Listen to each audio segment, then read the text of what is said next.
नमस्कार प्रेक्षकांनो, पालिकेच्या पुढील काही भागांमध्ये आपल्याला खूपच जबरदस्त असा ट्विस्ट पाहायला मिळणार आहे। राणी कशा पद्धतीने उर्मिला आणि विक्रांत या दोघांची कोर्टामध्ये बोलती बंद करते, कोणते पुरावे ती सादर करते, कारण तिची बाजू ही सत्याची आहे। कोर्टाच्या समोर तिची बाजू कशा पद्धतीने मांडत आहे हे आपल्याला पाहायला मिळणार आहे। पण त्यापूर्वी राणीला खूपच त्रास झालेला असतो। एकतर कोर्टातला तिचा पहिला दिवस असतो, तिला सवय नाहीये या सगळ्या गोष्टींची, प्रॅक्टिस नाहीये आणि त्याचबरोबर तिच्या विरोधात जे वकील उभे आहेत ते म्हणजे नामांकित वकील, जे आजपर्यंत कधीही एकही केस हरलेले नाहीयेत असे ॲडव्होकेट कारखानेच तिच्या विरोधात आहेत। आणि त्यामुळं कोर्टामध्ये सुरुवातीला राणीची फजिती सुद्धा झालेली आहे, पण नंतर राणीने कशा पद्धतीने केस आपल्या बाजूने वळवली हे आपल्याला पाहायला मिळणार आहे। विक्रांतची कशी वाट लावली ते आपण डिटेलमध्ये पाहणार आहोत। त्यासाठी हा व्हिडिओ शेवटपर्यंत पहा। त्याचबरोबर चॅनलवरती नवीन असाल तर चॅनलला नक्की सबस्क्राईब करा। इकडे आपल्याला पाहायला मिळतं की राणी त्याचबरोबर सगळे आता कोर्टात हजर झालेले असतात। मग जज साहेब आता केसचं ओपनिंग स्टेटमेंट द्यायला सांगतात। आता राणी बिचारी पुढे येते आणि तिला माहीतच नसतं की ओपनिंग स्टेटमेंटला नक्की काय करायचंय। मग राणीची थोडीशी तिथे गप होतं, तिला कळत नाहीये ती काय बोलते। मग ॲडव्होकेट कारखानेच तिथे येतात आणि ॲडव्होकेट कारखानेच तिला मध्येच थांबवतात आणि त्यांना माहिती असतं राणीचा आज वकिलीचा पहिला दिवस आहे आणि तिची आपण वाट लावायची, कारण ही काय मुलगी आपल्या पुढे टिकू शकणार नाही। ती भारतात पहिली येऊ दे नाहीतर जगात पहिली येऊ दे, त्याने काही ॲडव्होकेट कारखानेस यांना काही फरक पडत नसतो। हा त्यांचा सगळा चाललेला डाव असतो आणि त्यासाठी त्याने या पद्धतीने हे सगळं चालू केलेलं असतं। तेव्हा मात्र राणी शांत राहते आणि राणीला ते प्रत्येक वेळेस टोचून बोलत असतात। कसं आहे माहिती आहे का, जज साहेब यांना ना सवय नाही आहे। मग राणी आता तिचा मुद्दा मांडायला सुरुवात करते। विक्रांत महाडिक यांनी इंद्रनील महाडिक यांना फसवून त्यांच्या प्रॉपर्टी पेपरवरती सह्या घेतलेल्या आहेत हे राणी सांगते। त्याच्यावरती इकडे लगेचच ॲडव्होकेट कारखानीस यांचं म्हणणं असतं की असं काहीही झालेलं नाही। कसं माहिती आहे का, एखादी व्यक्ती स्वतःची प्रॉपर्टी स्वतःहून दुसऱ्याच्या नावावर करू शकतं। तेव्हा राणी म्हणते पण असं झालेलंच नाहीये, पण राणीकडे या गोष्टीचा कोणताच पुरावा नसतो। त्यामुळे राणीला आता प्रश्न पडलेला असतो। आता ॲडव्होकेट कारखानीस राणीला बोलवतात आणि विटनेस बॉक्समध्ये बोलावून तिला प्रश्न विचारू लागतात, पण राणी मात्र एक गोंधळ घालते आणि तो गोंधळ असा असतो की राणी तिथे सगळ्यांच्या समोर सांगून बसते की हे सगळं जे काय आहे ना ते अशा पद्धतीने झालेलं आहे। आणि राणी तिथं बोलते की याच्यामध्ये आम्ही प्रॉपर्टी पेपर मिळवण्यासाठी त्या घरातून पेपर सुद्धा मिळवलेले आहेत। हीच राणीची आता चूक ठरते, कारण राणीला कळतच नाहीये की आपण काय करून बसलोय। राणी वेड्यासारखी बोलून जाते, तिच्या लक्षातच आलेलं नसतं की तिच्या या चुकीची शिक्षा किती मोठी भोगावी लागू शकते, कारण राणीच्या लक्षात आलेलं नाहीये की आपण काय सांगायला पाहिजे। खरं तर मालतीचा तर पाराच चढतो। आता मालतीला बोलवलं जातं तर उर्मिला लगेच समोर येते आणि मालतीवरती आरोप करू लागते की यांनी माझे दागिने सुद्धा चोरलेले आहेत, असा आरोप आता तिने मालतीवरती केलेला आहे। तेव्हा मात्र सगळेजण तिथं असतात आणि मालती म्हणत असते की मी दागिने चोरलेले नाहीयेत, पण उर्मिला मात्र ठणकावून सांगत असते की माझी दागिने यांनी चोरलेले आहेत, असं तिने ओरडून ओरडून सांगत असते। तेव्हा लगेचच आता सगळेजण तिथं जमलेले असतात, पण या सगळ्या गोष्टींचे परिणाम मात्र राणीच्या लक्षातच आलेले नसतात। राणीने चूक केलेली असते, राणीने या सगळ्या गोष्टी सांगितल्यामुळं हा एवढा मोठा गोंधळ उडालेला असतो, पण राणीला लक्षात येत नाहीये। आणि आता मात्र राणी तिथे घाबरून जाते। राणी म्हणते की नाही, आता मला स्वतःला शांत केलं पाहिजे, कारण ही केस आता हाताबाहेर गेली तर खूप अवघड होईल, कारण आपलं कुटुंब बेघर झालेलं आहे। ही गोष्ट राणीच्या चांगलीच लक्षात आलेली असते। मग मात्र राणी म्हणते की नाही, आता शांत राहायचं नाही, असं म्हणत राणी आता तिथे बोलायला सुरुवात करते। कसं माहितीये का उर्मिलाजी, तुमच्याकडे काय पुरावा आहे की यातले तुमचे जे दागिने आहेत ते मालती मॅडमनी चोरलेले आहेत? तर मी तिथं होते। आता राणीने तिची उलट तपासणी घ्यायला सुरुवात केलेली असते।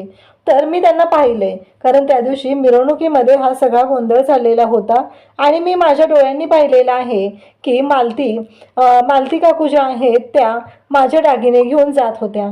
तेव्हा राणी म्हणते, असं आहे का? हे तुम्ही स्वतः पाहिलंय, बरोबर आहे. पण एक गोष्ट तुमच्या लक्षात येते का? हे जरी तुम्ही पाहिलेलं असलं तरीही एक महत्त्वाची गोष्ट राहते तुमच्याकडून, तुम्ही विसरला आहात. कारण तुम्ही ही गोष्ट जाणीवपूर्वक विसरलाय का ते बघा. कारण मग तुम्हाला तेव्हाच आवाज वाढवता आला नाहीये का? त्यांना थांबवता आलं नाहीये का? तर ती म्हणते की नाही, तसं नाही झालेलं, मी त्यांना थांबवू शकलेले नाहीये. पण मला ना एक महत्त्वाची गोष्ट विचारायची, आणि ती म्हणजे असं ती बोलत असते. तेव्हा राणी तिला त्या प्रश्नांचा भडीमार करते. आत्ता तुम्ही इथे सगळ्यांच्या समोर एवढा आरडाओरडा करत आहात, एवढं सगळं करत आहात, मग त्याच वेळेस का नाही बोलला? त्यावेळेस का आरडाओरडा करू शकला नाही? काही प्रॉब्लेम होता का?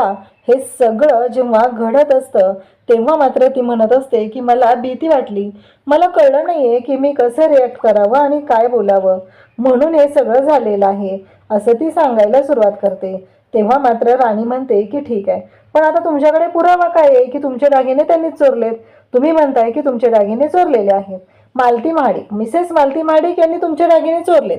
आता जसं मालती महाडिक सांगतायत की मी चोरलेले नाहीयेत आणि त्याला पुरावा नाहीये, तसं तुम्ही सांगताय की त्यांनी तुमचे दागिने चोरलेत, या गोष्टीला सुद्धा पुरावा नाहीये.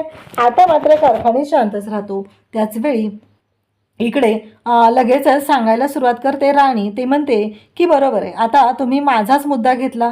म्हणजे मी तुम्हाला सांगितलं की हे जे पेपर आहेत ते मालती मॅडमनी घेण्यासाठी आम्ही त्यांना आत पाठवलेलं होतं. पण आता मी हे स्वतः सांगितलंय, मग याला पुरावा काय आहे? असं म्हणत राणीने आता एक जबरदस्त अशी युक्ती केलेली असते आणि तिने जो काय मुद्दा मांडलेला होता त्याच गोष्टी वापर करून तिने आता कारखानीसची बोलती बंद केलेली असते. कारण कारखानीस प्रत्येक वेळेस म्हणत असतो की पुरावा पाहिजे, पुरावा पाहिजे. तेव्हा राणी म्हणते की आता मला सांगा कारखानी साहेब, तुम्हाला माहिती आहे का की हे जे पेपर होते प्रॉपर्टीचे ते यांच्या घरात होते?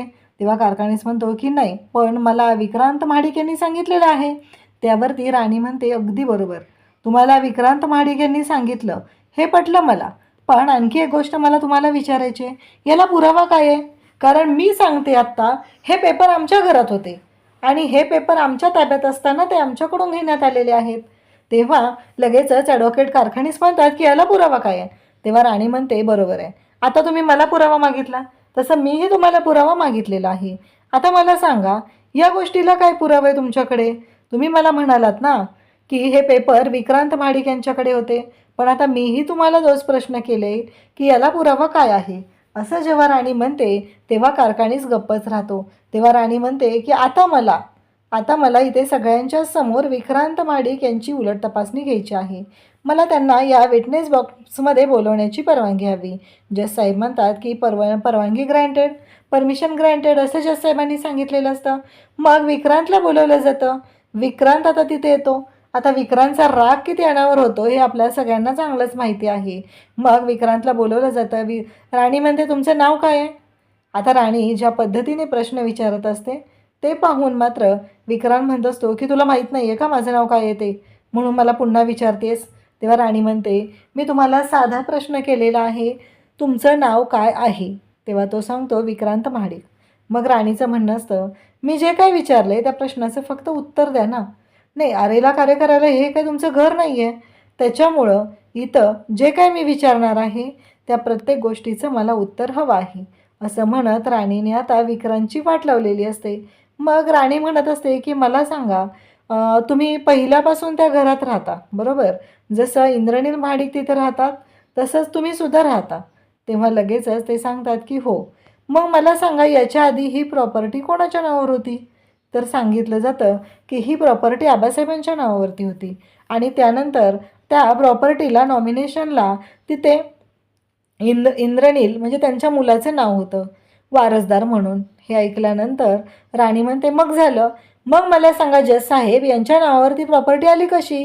जर प्रॉपर्टी पहिल्यांदा म्हणजे प्रायमरी ओनर हा प्रॉपर्टीचा आबासाहेब महाडिक आहेत, तर ही प्रॉपर्टी यांच्या नावावर कशी आली? विक्रांत महाडिकांच्या. हा मुद्दा फार महत्त्वाचा आहे. Point to be noted milord, असं म्हणत राणीने आता विक्रांतची चांगलीच बोलती बंद केलेली असते. त्यानंतर इकडे पाहायला मिळतं ते म्हणजे काहीही झालं तरीही राणीने आता ठरवलेलं असतं की या विक्रांतला धूळ चारायची, या विक्रांतची वाट लावायची, हे राणीने मनापासून ठरवलेलं असतं.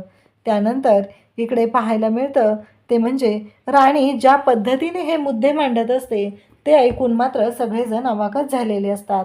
आता मात्र कारखानीसला प्रश्न पडलेला असतो, आपण या मुलीला हलक्यात तर घेतलं नाही आहे ना. मग आता जज साहेब सांगू लागतात की आता पुढच्या गोष्टींची कारवाई होणं गरजेचं आहे. म्हणजे नक्की काय झालेलं आहे, हे पेपर लिगल आहेत का, ओरिजिनल आहेत का, अशा अनेक गोष्टी आता समोर येऊ लागलेल्या असतात. आणि इकडे विक्रांतचं आणि उर्मिलाचं तोंड पाहण्यासारखं झालेलं असतं. राणी तर जाम खुश झालेली असते, त्याचबरोबर इंद्रा आबा यांनाही आनंद झालेला असतो.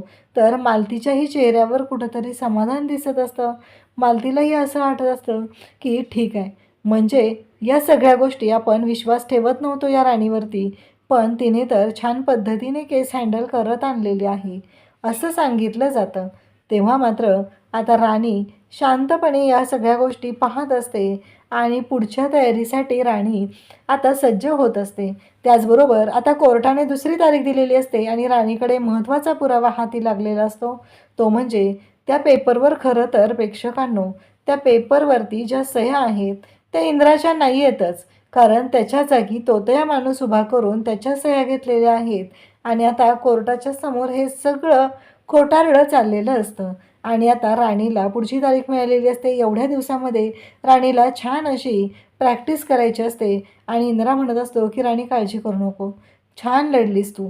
आणि अशा पद्धतीने जर आपण लढत राहिलो तर ऑब्व्हियसली हे सगळं जे काय आहे ते आपलं साम्राज्य आपण पुन्हा मिळवू शकू, कारण आपलं घर प्रॉपर्टी हे सगळं त्यांनी लुबाडलेलं आहे असं राणी म्हणत असते. आणि तेव्हा मात्र आता इंद्रा आबा हे राणीच्या पाठीशी उभे असतात.